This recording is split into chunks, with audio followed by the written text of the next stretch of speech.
Okay.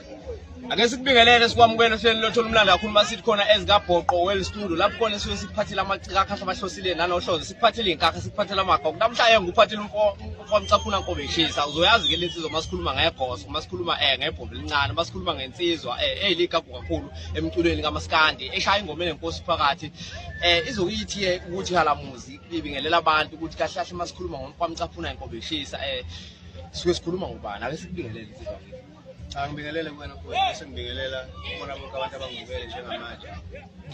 Igoso likahashaza leli Umdumazi odabuka lapha endaweni yaseMtubatuba emkhanyango washikishela ebhekamandla. Abanye bazi ukuthi igeza lendalo, bona bazi ukuthi igoso, bona bazi ukuthi uphenya ufake, bona bazi ukuthi ibhobhe lincane, maningi kakhulu nje lamagama ozande ezincane njalo njalo. Kanje ke ngibingelele bafuthi nginamukele sisazoqala uhlelo lendaba sihamba. Mhlawumbe omunye umuntu Umdumazi osemhlabeni noma obukayo njengamanje uzoyibuza abe nombuzo ukuthi kambe Umdumazi ufakwa yini emculweni kaMaskandi noma yini le khanda uthando lomculo kaMaskandi ikhona wonke umculo kodwa wagcina ekhetha lo mculo kodwa ngena ngayo ebalazweni.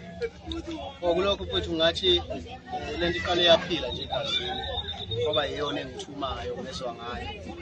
Akusikhona ukuthi mina ngacabanga noma ngahlala phansi ngabuza ukuthi iyona yonke imculo ngena kulo kodwa ngenxa yokuthi lo unesintu sakithi futhi uthinta amasiko nanendlela nami engikhuliswe ngayo njengoba ngikhuliswe emakhaya ngikulele khona. So kuwamanye amajene ngathi noma ngihlakaniphi ngahlakaniphela kulokho kuhambisana nesiphiwo sami ngase ngibambela kusona ngingakho ngathuza uMaskandi ngihambisana nazo izinto Ungathi mfethu ukuba khona kwemfaniswano kuMaskandi ngenelela kakhulu ingene ijulo ngathi kukhona neqhaza ukubambile ekukhuliseni uMaskandi noma kukhona la ukuthi into ekhona kwaulimaza kwathi kubhizile emva kancane ekukhuliseni